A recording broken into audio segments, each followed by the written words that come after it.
បងប្អូនមេឃខ្យល់ខ្លាំងមែនទេបងប្អូនបាទបន្ទាប់ពីយើងបាទដាក់រូបសំណាក់នៅកន្លែងតើមកវិញបងប្អូនណាបាទគឺថាមហដ្ឋរិទ្ធបាទ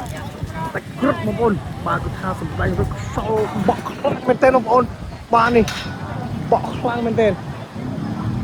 បាទមិនជឿក៏មួយម៉ាត់អសោះបងប្អូនបាទនេះខ្យល់បងប្អូនមើលនេះមើលខ្យល់ណាភ្នែករន្ទះអីនោះគឺថាមកតែម្ដង